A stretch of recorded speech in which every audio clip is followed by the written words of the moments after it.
Hi YouTube, it's Kathy and this is my February 2019 reading wrap-up. If you're not already aware, I do weekly entertainment wrap-ups of everything I read, watch, and listen to, but today we're just talking about the books. During February, I was co-hosting Valentines and I participated in Contemporary-a-thon. I know there were tons of reading events this month, but because I tend to do more than one read-a-thon per month, I try not to bog too many down into one month because I don't want to burn out, especially this early in the year. She says, already knowing she's doing 3 read-a-thons next month. I'm going to start with the nerdy hardcore stats and charts and then get into what I read. In February, I read 19 books and DNF'd 1 book for a total of 5,528 pages. That takes into account converting audiobook minutes to pages, so 2,464 of those pages were actually about 73 hours of audio. The age breakdown for these books was 13 adult books, 6 YA books, and 1 middle grade book. I read 15 novels, 1 of which I DNF'd, 4 graphic novels, and 1 novella. This month, the biggest chunk of what I read was contemporary, followed by mystery thriller, historical fiction, nonfiction, romance, fantasy, and speculative fiction. If you adjust by page count, you see that some of those one-off books were way longer than others. Most of these books, no surprise, came from the library, but I snagged 1 from a free pile and read others that came from friends and family. I read 8 paperbacks, 7 audiobooks, 3 hardcovers, and 2 ebooks. Most of my books were in the 300 and 399 page range, and the vast majority were published in the last decade, but I did sneak in a few oldies. 70% of these books were by female authors, but I had more male protagonists than female protagonists. In terms of setting, 13 of these books were set in the United States, but I also read books set in the United Kingdom, Australia, France, Spain, Portugal, and Costa Rica. Although to be fair, I DNF'd the one that was set in Portugal, and the one that I put down for Costa Rica really took place all over Central and South America. In terms of diversity, there was queer content, feminist content, reads to do with race, disability, and mental health,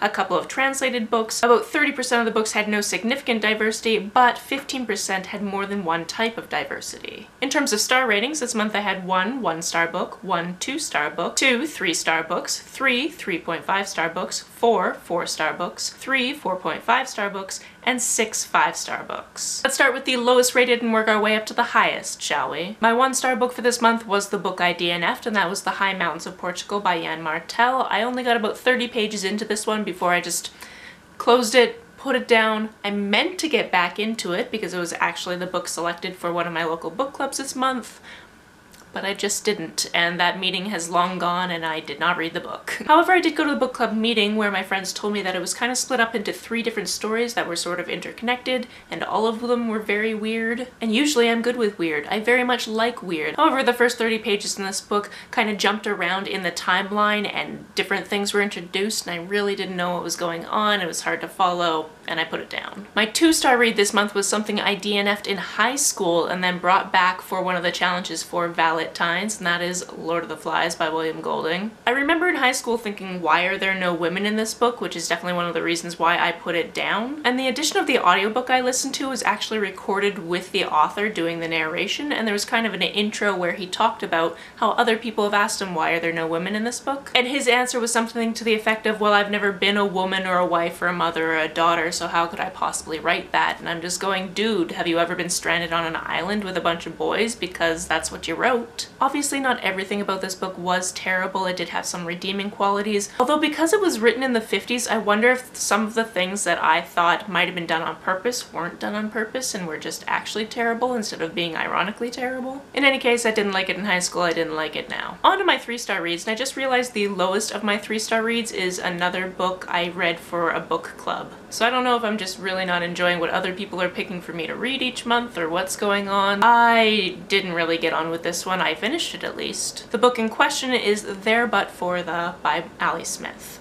That title is so hard to say. It sounds so weird coming out of my face. Although it takes a while to really get to it and mostly focuses on things around it, this book at its core is about a dinner party where this man is invited last minute and then ends up going upstairs to the guest room and locking himself in and just staying there. I've tried to read some Ali Smith in the past and I didn't really get on with it, so I just feel like this could definitely work for other people. It didn't really work great for me. It was very inventive. I love that it had so many different points of view and so many different things that happened around this very simplistic premise. But overall, it just wasn't something I was very excited to get through. My other 3-star read this month was Vinegar Girl by Anne Tyler. I read this one because it is a retelling of Taming of the Shrew, and I needed to read a retelling for Valentine's. I've never read Taming of the Shrew, but I have seen 10 Things I Hate About You, so I thought I knew kind of the basic premise. Mostly that there would be a disagreeable girl and somebody would fall in love with her. Something along those lines. In this book, we have a young woman who lives with her father and her much younger sister,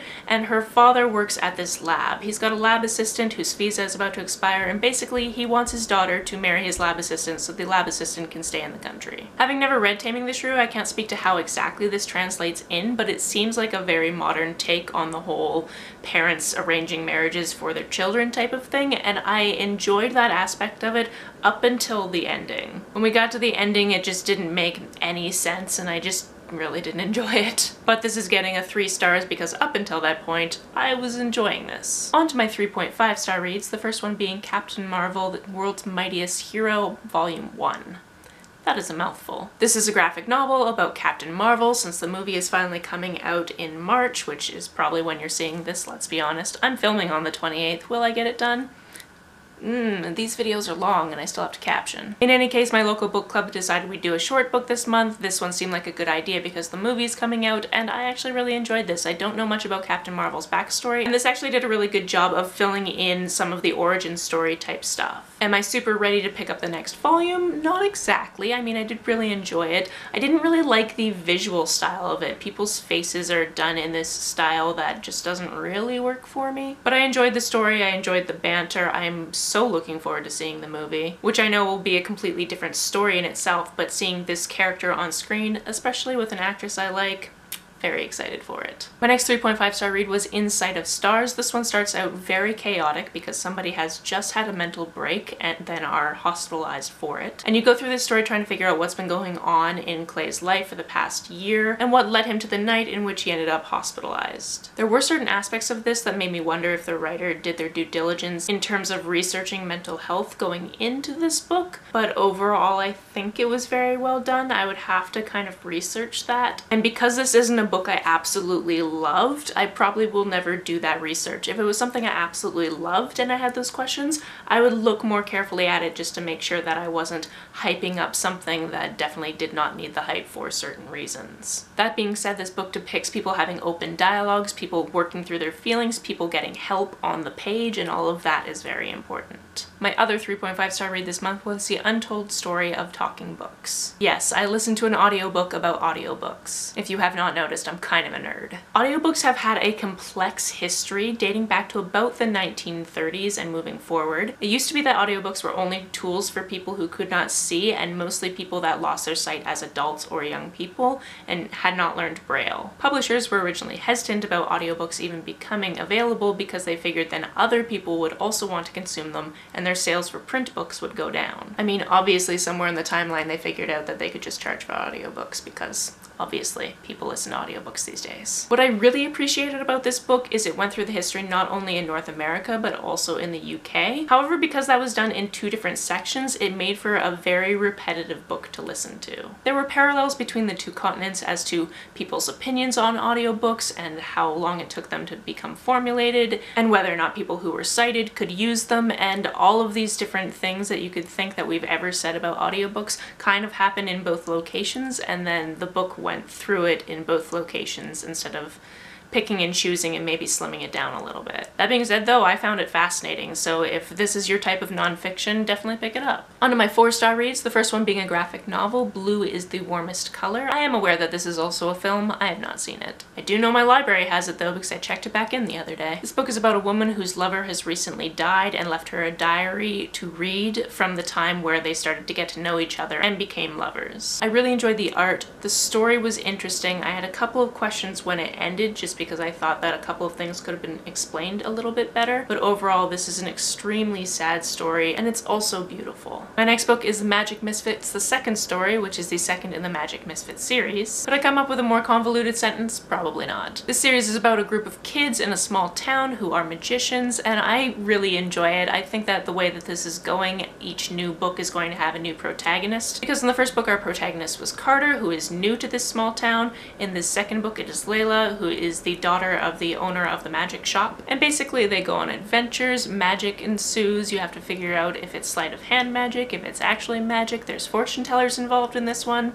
It's good times. My next 4-star read was Gone Girl. Yes, I had never read this. I've also never seen the movie, and I was not spoiled for it somehow, even though I knew it was a very popular thing a while ago, so go me. If you've also never read this book or seen this movie, this one is done in a very interesting format. First, we have the point of view of the husband who on his 5th anniversary comes home to find his wife is missing, and then the first section of the book is that interspersed with her diary entries. The format changes after this first part, but to tell you in what way would be a definite spoiler because this is full of twists and turns. It is so intelligent. I've heard people say that they don't want to read the book because they didn't like the characters in the movie, and I can definitely understand that, but the way it's written is in such a fascinating way that if you've been hesitating, definitely try to pick it up. It still might not be your thing. I don't know exactly what your tastes are, but I found it really compelling. And my final 4-star book was Do Not Become Alarmed. I actually did the buddy read roulette for Valentine's, and this was the book that I read with my buddy, and we had a good time, I think. At least I had a good time. I hope she also had a good time. This book is about two families. The mothers in the families are cousins, and they are going on a cruise together around Christmas time. Basically, one of the mothers lost her mother recently. She doesn't really want to deal with Christmas in the traditional format, so this is kind of an escape for them. Once they're on the cruise, however, something goes wrong. And that's basically all I knew going into this. Something was going to happen to the children at some point. The most interesting thing about going into it with only that knowledge is there are a few times throughout the novel,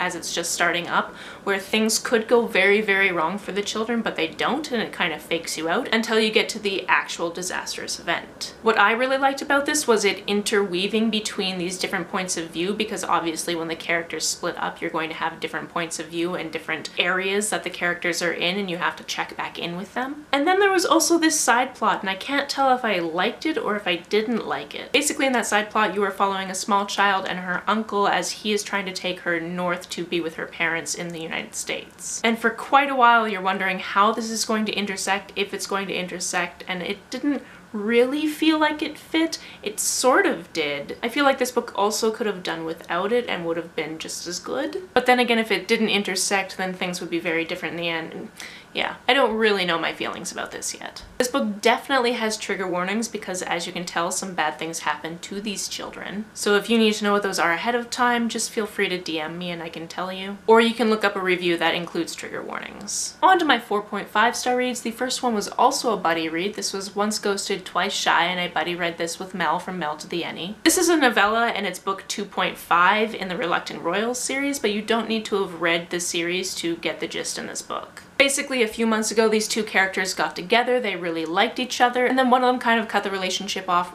pretty abruptly, knowing that the other one was leaving the country soon anyway. They meet back up again, sparks ensue. This was incredibly sexy. It was such a fun thing to read. And it has an absolutely gorgeous cover, and what I love about the cover is apparently the two people on the cover are also a couple, and that kind of detail just makes me very happy. My next 4.5-star read was Graffiti Moon by Kath Crawley. This is a book that my friend Brandy sent me for Christmas, so thank you again, Brandy. As you probably know if you've watched my channel before, I really like Kath Crawley's words in deep blue, so I wanted to read something else just to make sure that that book wasn't a fluke, I guess. And I really enjoyed this book. It took place in one evening. It had a lot to do with art. Both of the two most prominent characters are heavily interested in art. One of them is going to be a glass-blowing apprentice and go off to school to study art, and the other one has been doing graffiti around town. The first is a really big fan of the second, but doesn't know who the second is because he's anonymous. And in a twist of fate, they meet up, as do some of their friends, to go find that artist. And let me just say that a lot of things happen in this one evening. My last book before we get onto the 5-star reads is The Shadow of the Wind. This was my translated book this month. This was also the book I read that was over 400 pages for one of the challenges for Valentine's.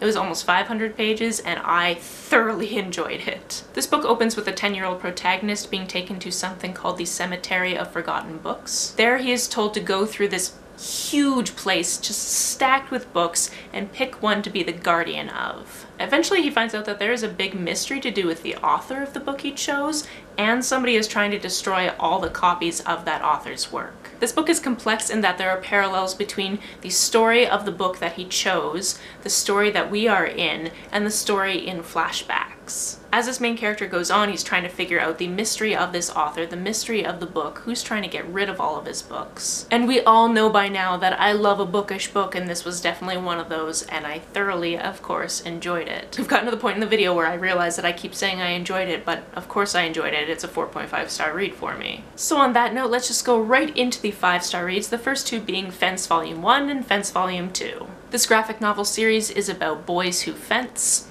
and I'm here for it. I don't know what it is about sports stories because I don't really enjoy watching sports, but if there's a narrative, I'm all over it. And then also if there are queer characters, I'm even more all over it. Which is exactly why I absolutely love this series and I want to read the rest of it right now, even though it doesn't exist in publication yet and I'm real mad about it. I'm so happy that I finally got to read this next 5-star read because I was meant to read it for the previous round of Contemporary-a-thon, but my flights home from BookNet Fest were delayed, so I didn't end up picking up the book on time and I had to go back to the ends of the holds list. But I finally read The Wedding Date and it is so good. This book features an interracial fake to real relationship where these two people just get stuck in an elevator at the beginning and he's there for a wedding and asks her to be his date because his date bailed. And I guess you could say I'm a fan of this trope. I love when people have to try to figure out their feelings. I love seeing people struggle with their past preconceived notions and then move on and be happy, and yes. And then adding in this racial tension element took this book and distanced it from the stereotypical fluff that you would get from a stereotypical romance, to the point where I don't even think this book had the romance sticker on the spine at the library, but it probably should. It fits all of the qualifications to be a romance. Going from something sweet and beautiful to dark and creepy, my next 5-star read was You by Caroline Kepnes. This book has been on my TBR for ages, and then I realized it's being made into a TV show, so I should probably read it sooner rather than later. And the reason why it originally got on my TBR list is because it's written in second person, which I feel is something that is very difficult to do but always fascinates me. I have this very vivid memory of learning about second person in like a writing manual when I was like 10 or 11 years old, and ever since I have thought it is super interesting. In this book, our protagonist is Joe. He works in a bookshop and he is stalking You. You being a woman named Beck. So throughout the book, they're narrated as though he is talking to you, even though you don't know that he's stalking you. And that just made it all the more creepy. This book is also incredibly intense and sexualized, and it uses a lot of language that a lot of people don't seem to appreciate, so know that going into it. I am fine with that language, but some people aren't. And I recently realized there's a sequel in the series, which means I will have to now read that sequel. I'm told it is very different, so I want to know how it is different, and then I can compare them. I'm very intrigued by this. My penultimate 5-star read was Forever Interrupted. This book is a heartbreaker. It made me cry in public. I knew it was going to make me cry in public, but I still went in public and read it anyway. This book is about a couple who has just gotten married and she has a craving for Fruity Pebbles, so he goes out to get some but never comes back. This is a very unique situation because yes, they were married, but it's been such a short time that their marriage license hasn't even arrived yet. Because of that factor, this book talks a lot about grief and whether or not people are allowed to feel grief and how much grief they're allowed to feel, and that relationships, no matter how long or brief, are valid. After the husband's initial death, this book goes back and forth between their courtship and her dealing with her grief, and like I said, it made me cry, so you know it's good. My hands down favorite book of all of February was Jack of Hearts and Other Parts. This was so damn good. Jack is a gay 17-year-old boy at his liberal high school in New York, and he has kind of a reputation for being a bit of a slut. For the most part, he is perfectly fine with that. He knows that he doesn't want to settle down for at least the next 10 years, and everything he does is consensual. His best friend suggests that he write a sex advice column on her website, and around this same time he starts getting these letters in his locker. The first letter could be considered sweet. All the other letters get creepier and creepier. I adored this book because it was so sex positive. The book was interspersed with the questions and answers from his sex column. And although there was no sex on the page, his answers had tons of personal anecdotes, talking heavily about consent and communication and asking for what you want and being okay with other people having limits, and it's just, this book is so important. I actually saw that the other day my friend Rosen did a video with the author on the Penguin platform, so I'm gonna link that down below because it is such an intriguing video to watch. This book discusses sex openly and frankly in a way that I've just never really seen in not only young adult but also adult. Because the basis of this novel isn't sex, this isn't erotica. This is more accurately a lot of really good sex advice and talk with a whole other plotline. And the whole other plotline is frankly terrifying. You see Jack go through this process of having this stalker and see that stalker manipulate him in a way that just takes little pieces of his soul away, and it's so crushing to watch. If this wasn't already on your radar, you are welcome. Please go out and read this book immediately. If you want to hear me talk more about these books, or other books for that matter, the playlist for my weekly entertainment wrap-ups is always listed down below. If you've read any of these, please let me know about it down in the comments below. On the way down to the comments, if you hit that subscribe button, that would be very nice of you. You can like and share this as you see fit, and I will see you very soon. Bye!